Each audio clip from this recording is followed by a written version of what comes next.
Hey. Yo, Harold. What's up, dude? You're so happy? Yo, Harold. Good to see you, bro. Welcome to the stream. Welcome back. Hey, everybody. Good to see you this morning.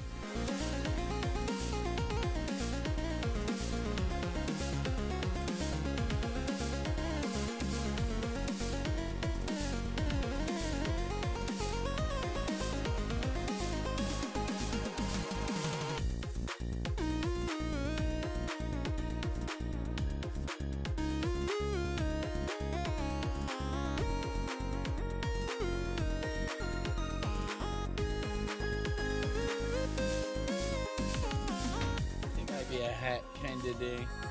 Yeah.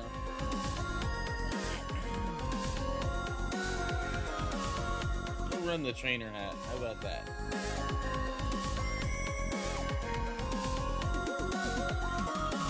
It'll run next week too. Make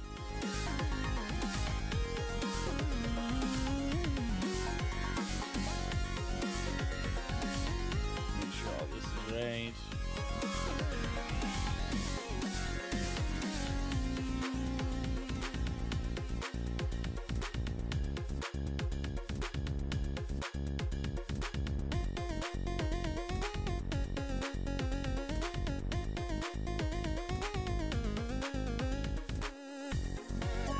It is finally Friday, yes. It feels like it's been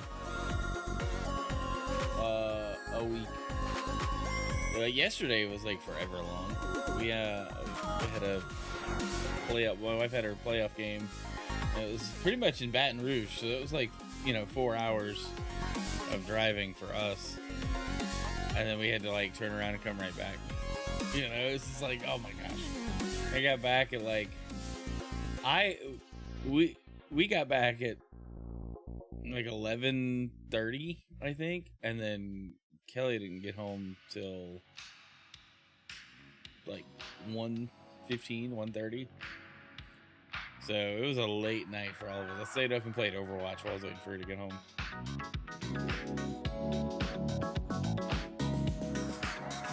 Haven't really done much other gaming this week since Sunday's stream? Tuesday? We didn't stream Sunday, did we? I don't remember what's going on. There's so much happening.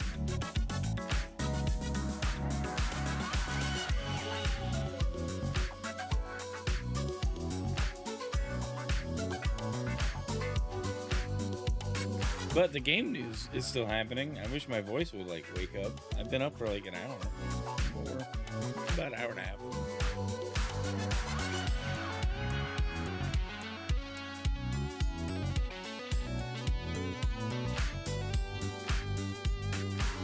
There, we might have just cooked the crap out of it with this hot coffee.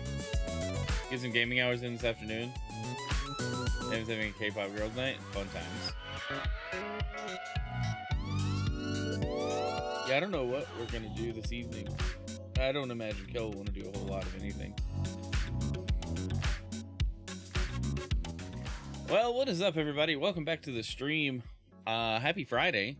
We've got a good bit of game news to talk about. Sony has made a bonkers decision to close a studio that it seems like that would be their bread and butter right now, given the state of the gaming industry. We'll jump into that. And then lots of Pokemon news with a lot of confusing details surrounding it.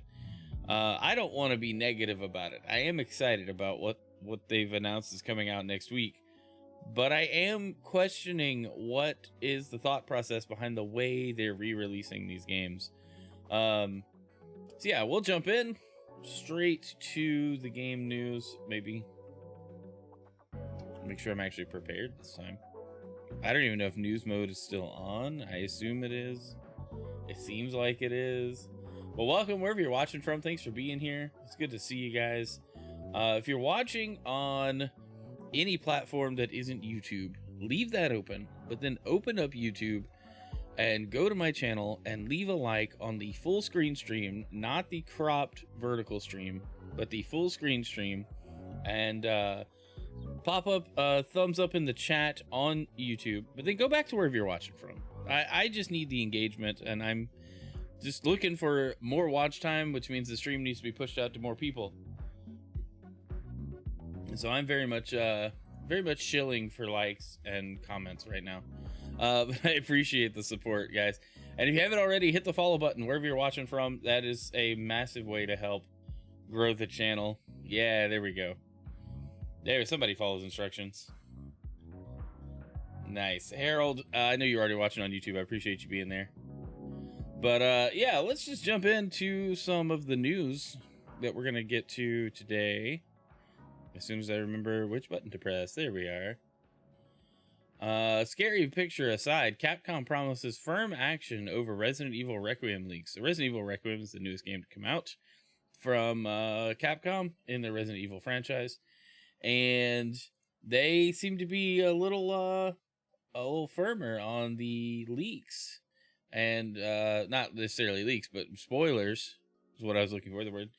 A little firm on spoilers. So Resident Evil Requiem copies are in the wild, and Capcom has now promised to take action against the employees posting any gameplay videos. Capcom's Resident Evil Requiem is one of the developers' biggest releases of the year, and they're committed to preserving the experience for fans. While leaks prior to official reveals and announcements typically reveal only limited details about the game, the physical copies being shared earlier are spoiling content for players. So basically, spoilers are already out, and don't cross Capcom. They are coming for those leakers and spoiler people. Let me try to fix this audio real quick. There we are. I just had to tell it to go to the right place. No? What are we doing? Why OBS? Why do you make noise? I need you to just lock in and not move ever. This is what I was trying to full screen. Anyway. But yeah, it's you know, we see these kinds of statements from Square Enix all the time. And so to see them from other companies does make a lot of sense, and is, you know, okay, sure. Don't leak the game, don't spoil the game. If you have it early, don't ruin it for everybody else. It's kind of messed up, right?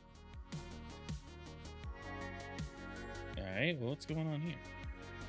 There we are. Alright, yes, we're in the right place. Man, all the tech is awkward this morning. Alright, Splinter Cell Remake is still happening, Ubisoft insists, as it lays off 40 developers at the studio making it. The decision was not taken lightly. They always say this decision is not made lightly, and does not in any way reflect the talent, dedication, or contributions of the individuals affected. Which is even worse. You'd almost rather announce that, hey, we're firing our lowest performers because they've disappointed us. And instead, they're like, nah, we fired some perfectly capable people because somebody's bonus was about to be affected. You know? I'm tired of reading this statement in terms of layoffs, especially in the tech sector of the gaming industry. I don't believe these words. Ubisoft says, as Ubisoft continues to undergo the major reset, the publisher's leadership announced last month 40 developers at the company's Toronto studio have hit the chopping block. Ubisoft Toronto is the studio behind the long-promised Splinter Cell remake, and somehow the company insists the project is still happening even with all the layoffs. I'll tell you what, we also heard that the Prince of Persia Sands of Time remake was still happening, and that got canceled. So as far as I'm concerned, until I see the game available, it doesn't exist. Like, you can show me all the trailers you want for the Splinter Cell remake, and I might get hyped for them. But until the game does not exist, like, until the game is out and playable, it's not real. This decision was not taken lightly and does not in any way reflect the talent, dedication, or contributions of the individuals affected. A Ubisoft spokesperson tells Canadian tech outlet Mobile Syrup, "Our priority is now to support them through this transition with comprehensive severance packages and robust career placement assistance." Well, at least they're helping them. I think legally they have to do the career placement thing. I'm pretty sure that sounds like a very Canadian law kind of thing. Ubisoft additionally confirmed it's still working on the Splinter Cell remake it first announced way back in 2021, I'd certainly forgive you for doubting Ubisoft's word here, given that we haven't seen a single second of Sam Fisher's return even now. But hey, this is one game publisher that moves in mysterious ways. If Skull and Bones can make it to market after a decade in development hell, who knows what else is possible? But equally, see, they even say it. The Prince of Persia: Sands of Time remake is officially dead, and Ubisoft's similar assurances that Beyond Good and Evil 2 is still happening continue to ring pretty hollow. No game at a major publisher ever seems to be more than one mediocre financial quarter away from cancellation these days. And that remains true no matter how storied the franchise is. I'm just, I'm kind of done trusting whatever Ubisoft says. The Ubisoft I had as a kid does not exist anymore, and whatever this is just annoying at best. Between firing people and canceling games, what is Ubisoft doing lately? They insist they've got a ton of Assassin's Creed projects in the works. Might as well just rename themselves Abstergo Industries or something, they only make Assassin's Creed and that's it. And Skull and Bones got like a content drop, I think. I don't know, man. I'm just so tired of Ubisoft. The Tom Clancy license needs to go to somebody else who can do it some justice. I would love to see given the state of Call of Duty and some of these other games, I would just love to see a good single player military story that doesn't involve weird space stuff or weird supernatural garbage. Just a boots on the ground military drama. Could we get that? Maybe Battlefield delivers. I haven't touched Battlefield at all, but maybe Battlefield delivers on that. I don't know if they even have a single player mode, but if they did, maybe that's what it is. I'm really just done with Ubisoft, in general. It's such a bummer. The older games are fine. I'll still replay Splinter Cell every so often. It's a fun series to revisit. But my gosh, if they just fumbled the bag with some of the most legendary IPs and easy wins in these days, they could just, I don't know, man. Bad management is bad management. All right, first title story, but in our "but why" on our thumbnail, Sony PlayStation is shutting BluePoint games down. Why would they do this? Why? Well, let's read the article. Maybe we can get some insight from Insider Games. A new report reveals that PlayStation has decided to shut down BluePoint games. BluePoint Games has been instrumental in enhancing past titles for the current gen consoles, including Uncharted: The Nathan Drake Collection and Shadow of the Colossus. The team was also responsible for bringing us PlayStation 5 remake of Demon's Souls. Now the studio has been closed down. BluePoint Games will shut down next month. According to a Bloomberg report, PlayStation has decided to close BluePoint Games, leading to the dismissal of approximately 70 employees from a total of 80. A spokesperson for PlayStation stated that this decision was made following a business review. The shutdown of BluePoint Games is scheduled for next month. Here's the PlayStation spokesperson's statement. All right, here we go. Here's another words that don't line up with the actions. BluePoint Games is an incredibly talented team, and their technical expertise has delivered exceptional experiences for the PlayStation community. We thank them for their passion, creativity, and craftsmanship. By firing you, thank you for working for us and doing all this stuff for us. Get out. Your time is done. It rings hollow. It rings hollow. It does not. We're so used to layoffs and stuff now. I'm jaded. I don't want to hear your little platitudes. You don't have to be nice about it. You've already decided to fire a good studio and close down. What should be making you guys bank right now in the time of remakes and remasters being the most popular, older games being so popular right now? Why wasn't BluePoint on porting off some PS3 games to PS5? What were they doing? Nothing is apparently what they were doing, because they haven't, oh my gosh, back in 2024 it was revealed that the studio was still working on an original title, with the head of technology stating, "Nothing has changed since our statement. They were working on an original title." Okay. Additionally, the studio is reportedly working on a multiplayer live service God of War game, which was canceled last year. Oh, here we go. Live service has killed the studio, y'all. In other news, PlayStation had 2 big announcements at the latest State of Play. Okay, this is just a recap of other news to tie up the article, which is kind of weird. Don't talk about the State of Play. Talk about BluePoint. This is what we're talking about. And it's a shame they got shut down. This could have been, like, they could have put this studio to better work, just capitalizing on nostalgia right now. You know, we could have gotten some good PS1, PS2 like exclusives ported over to the PS5, remade, remastered. It doesn't really matter. Nostalgia is what's fueling the games industry right now. BluePoint is really good at doing those things, and they could have continued doing so to the point that they could have still developed their original work alongside the game, you know. And I read stuff like this, we get news like this, and it's such a bummer that it feels like, you know, you feel like you know more about running a company than some of these executives do. And I'm not saying I do, because I don't. I would not know the ins and outs of running a company. But why is it like sometimes the writing is so obvious on the wall that it's like, hey, how have you not done this? And then they go and do a stupid thing like this and shut down an entire studio. And it's like, you didn't need to do that. You could have put them to work on something that actually made money. You know, sorry, Concord cost y'all so much, but why is BluePoint in the wake of these things? You know, like, what the heck? I just don't get it.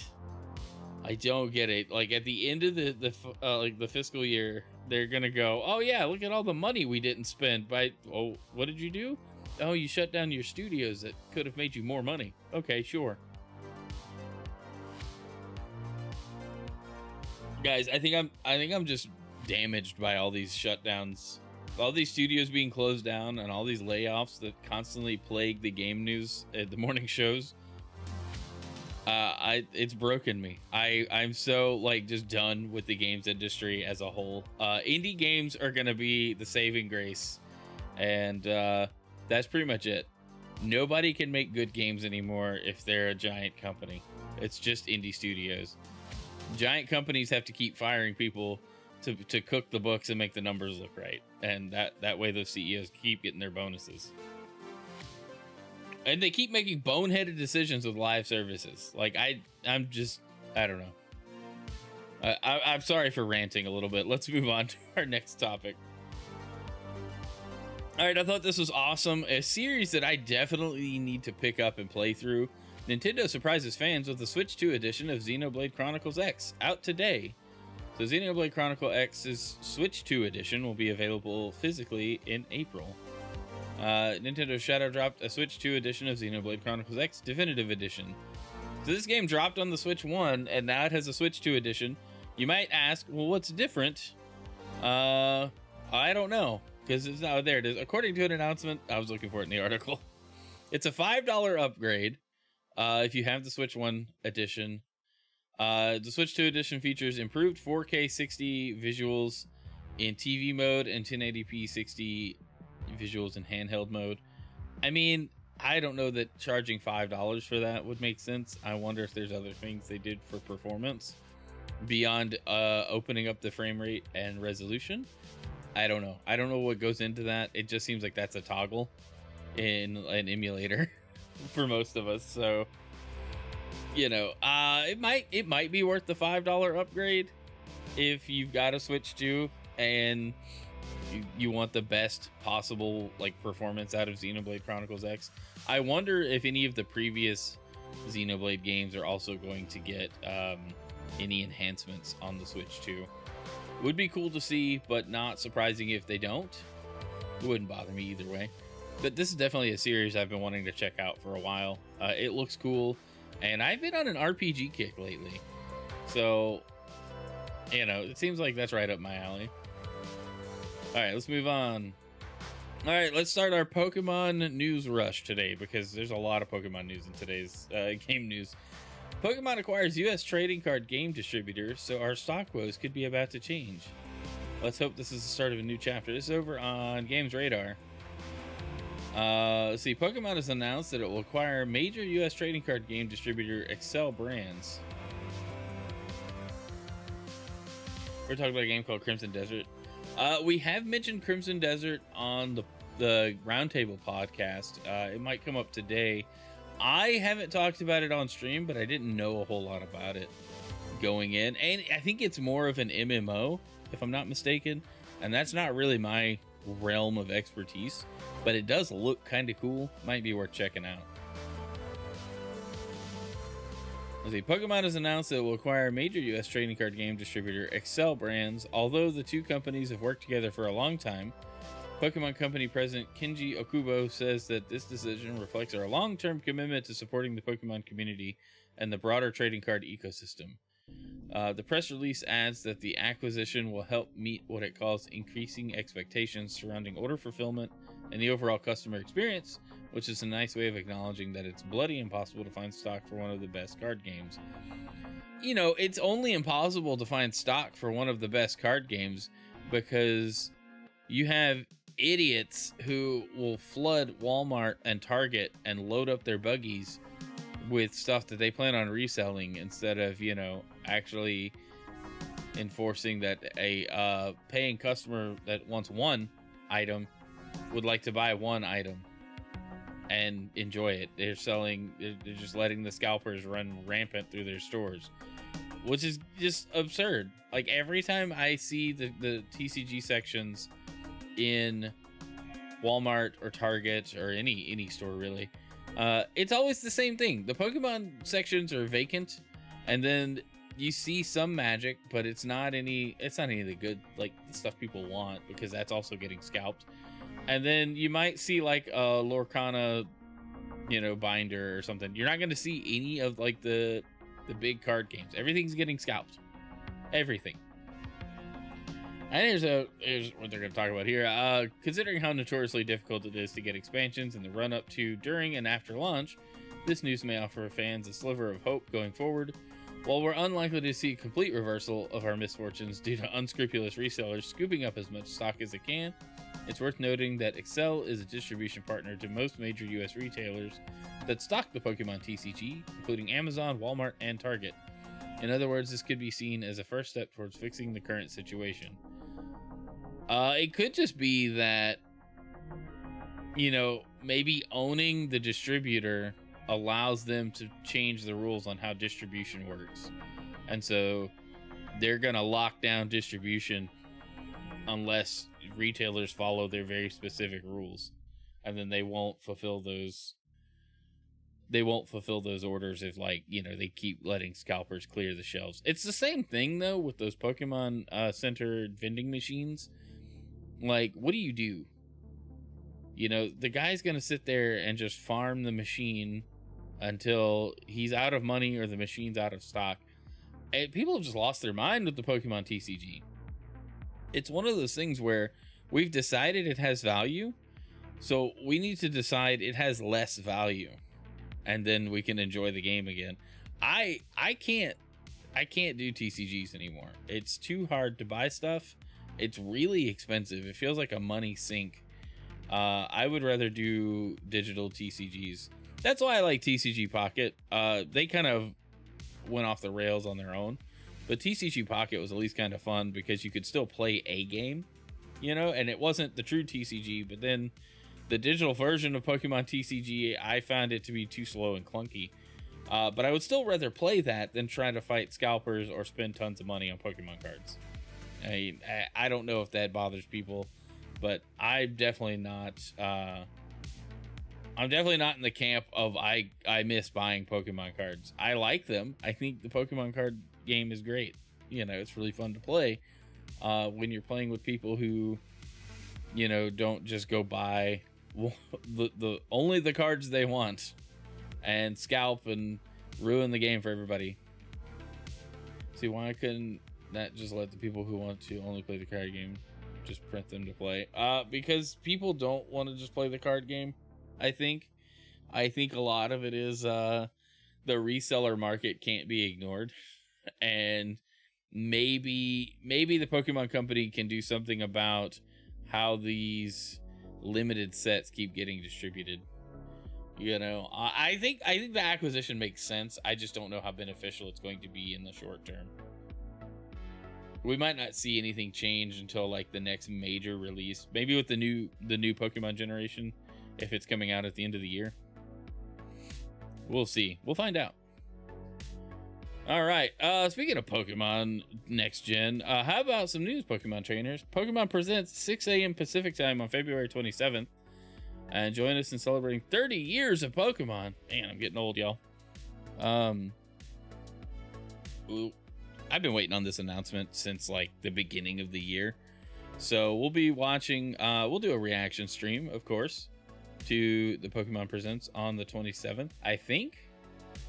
When's the 27th? Is that a Friday? I'm pretty sure this is what we're gonna do. I gotta pull up my calendar now. As a Friday morning, yeah, I'll be doing a live stream that day. That afternoon, I'll be doing some out of town stuff. But that morning, I will be reacting 6 a.m. Pacific time. And join us in celebrating 30 years of Pokemon. Super exciting. Can't wait to see what they're gonna announce. But they did go ahead and drop something else on us, confirming Pokemon FireRed and Pokemon LeafGreen confirmed for Switch.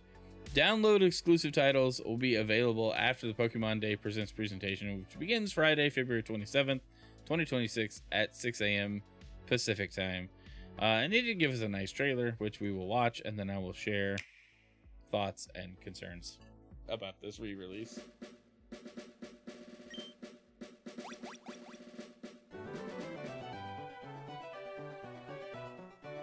I am very excited to replay these. I love these. This was the best remake for Gen 1 that there is.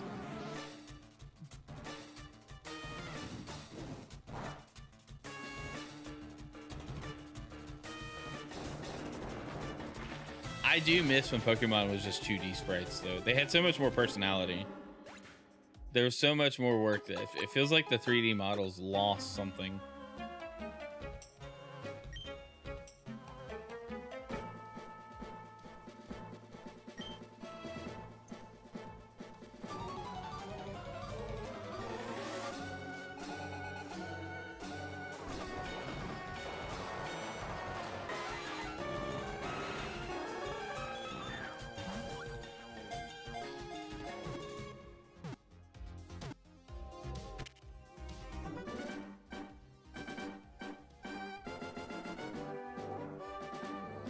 So I'm excited for this. Who wouldn't be excited for this?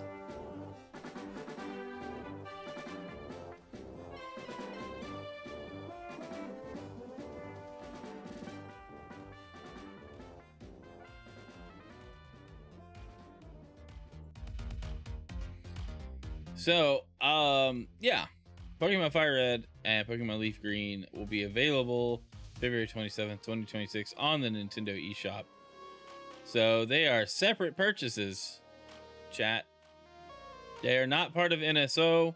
They are not, going into the GBA collection on NSO, which was kind of a big bummer for me, right? Like I was expecting, I don't mind buying them, right? Like I'm going to buy probably LeafGreen again. I'm not going to buy both of them, but supposedly, hey Brent, good to see you. Supposedly there's no online here. There's some Pokemon Home compatibility that has yet to be actually confirmed. It may not be officially confirmed, but it's like, what are they doing? Why is this just a standalone release if that's the case? Which I think I have.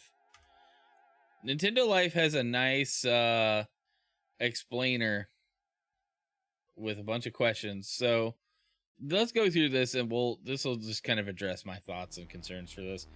The news that the GBA Gen 1 refreshes Pokemon FireRed and LeafGreen are coming to Switch next week has gotten us excited this morning, but it's also raised some questions with fans. How come these games aren't coming to Switch Online like other GBA games in the expansion pack? Will I be able to trade? Will we be seeing more virtual console style releases like this? I really hope not, because it kind of defeats the purpose of the NSO service if they're just going to sell the games. You know, it would be cool if I bought them and they showed up in the NSO service and like as part of the collection, but I don't know. It feels like the Pokemon Company went out of their way for this re-release. Preempting all those questions, Nintendo of America has put out an FAQ answering all those and more. On the question of why these GBA games are being handled differently from others available on NSO, the article says, in celebration of 30 years of Pokemon, we thought it would be fun to return to the ultimate versions of the original Pokemon adventures in the Kanto region with these special releases. They've also addressed the following. Online play is not supported. I don't understand this. If they had been on NSO, you could have done like the online with like a virtual link cable, right? It would have been that would have been online. It would have been great. The games will not receive physical releases. That's not surprising. We have nothing to announce regarding any other potential titles, regarding whether Red, Blue, or other Pokemon games may come to NSO in the future. At this point, I don't think it's happening. We remain focused on offering classic games through the Nintendo Switch Online, or through Nintendo Switch Online. Whether further standalone retro releases are planned. I mean, at this point, they've set a precedent that if they want to re-release a standalone version of a game, they can. And there's nothing that said they wouldn't. But why would you do both? You know, why would you put a game in NSO and release it for sale standalone? Now, that's not counting stuff like if they put Mario Sunshine in the GameCube collection, but you bought Mario 3D All-Stars. Well, 3D All-Stars, I think, is not available. So that's kind of the counter argument. They did a limited release for that. It's still interesting that, you know, why would Nintendo do that? That would make buying the Switch Online membership kind of pointless. I don't know. We thought users would appreciate ultimate versions of those original adventures. Well, to me, an ultimate version would be, this is exactly how I remember playing it, plus modern features like online trading or Pokemon home compatibility or, you know, any other list of things. Like we've had Pokemon home and like online support. I use that loosely, online support with the 3DS, right? Like we could move Pokemon to the Pokemon Bank and put them on home and then go trade them elsewhere. You know, it's so weird. It's like, what is happening? It says on other pages beyond this FAQ, support for Pokemon Home is confirmed to be on the way, and these games won't work with NSO save data cloud backup. Update: the mentions of home compatibility seem to have been removed from the game listings. Yikes. And we've reached out to TPC for comments, so maybe we'll get an update. So yeah, there's not even home compatibility at this point. So what is the ultimate version of this then?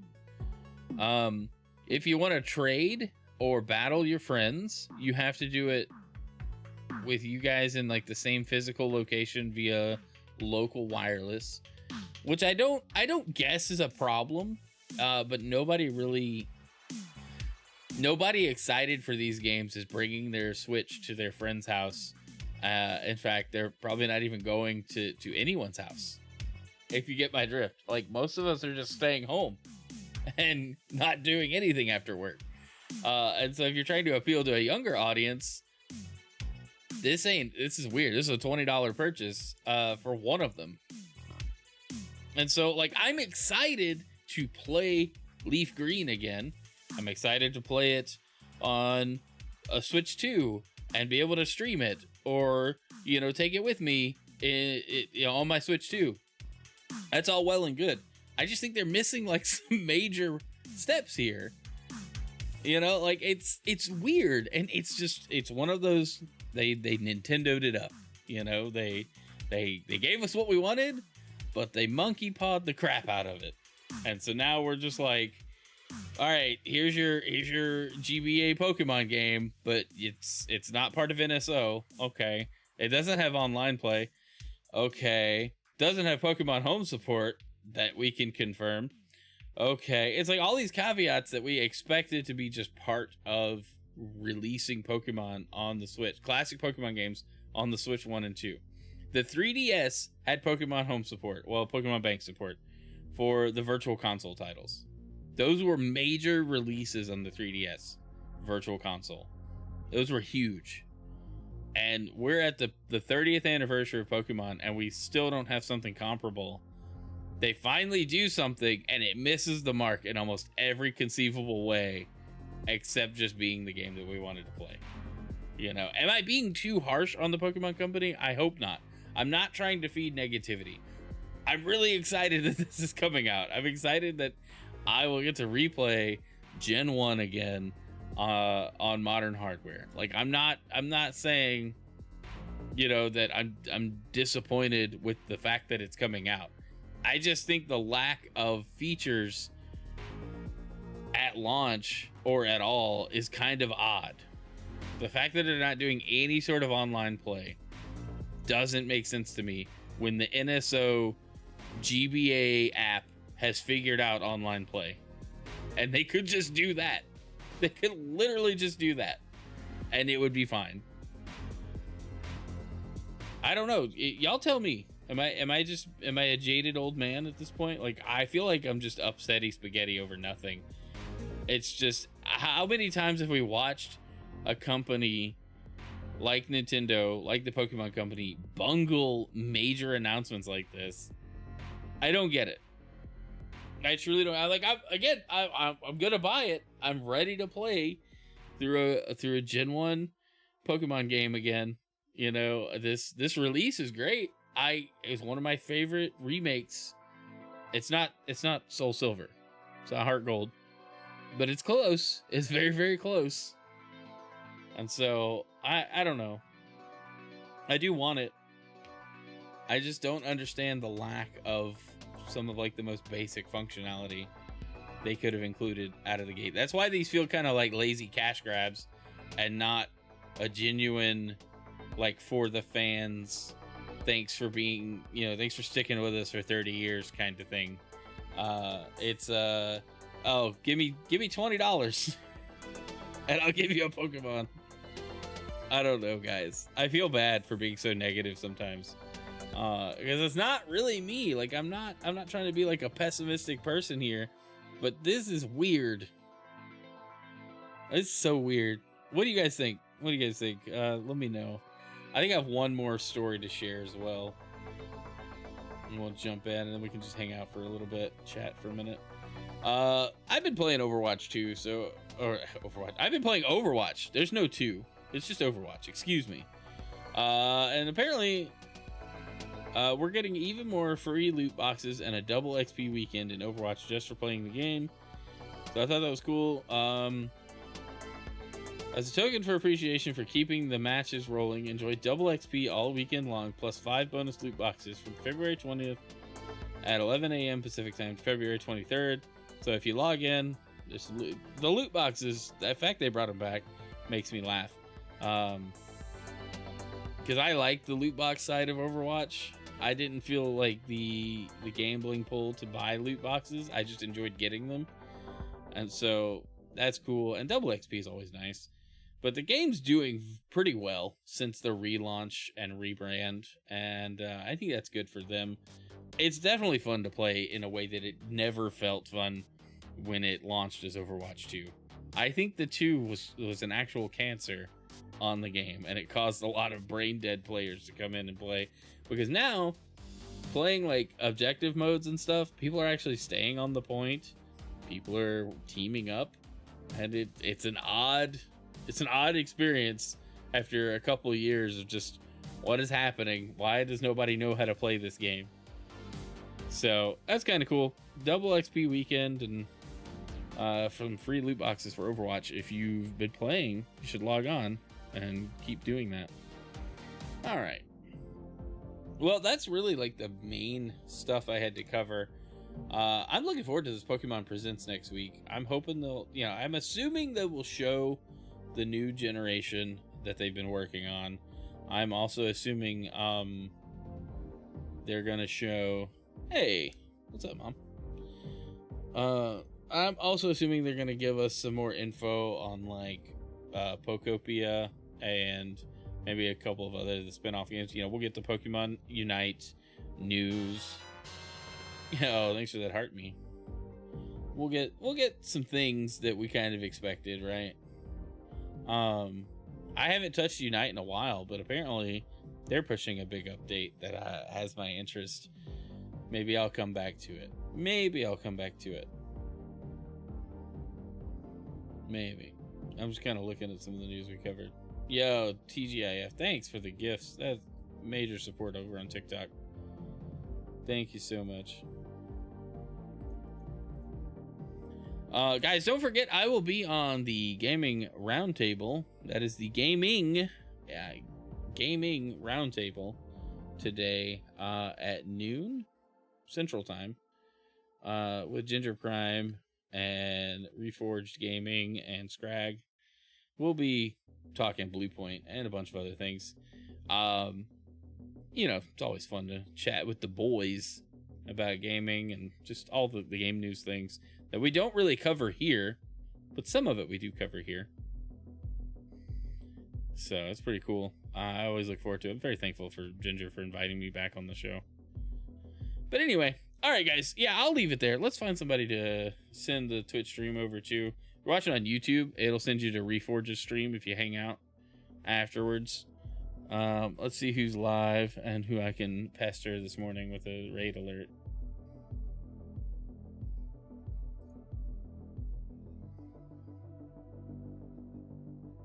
Let's see.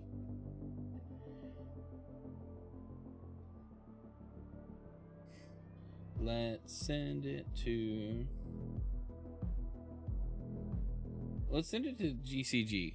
He's playing some Arc Raiders. He's been like all about that game lately. I'm hoping that did the raid. There we go. All right, guys. Y'all have a great day. I'll see you on the podcast if y'all will be there. And if not, I might see you Sunday. Love ya. See ya.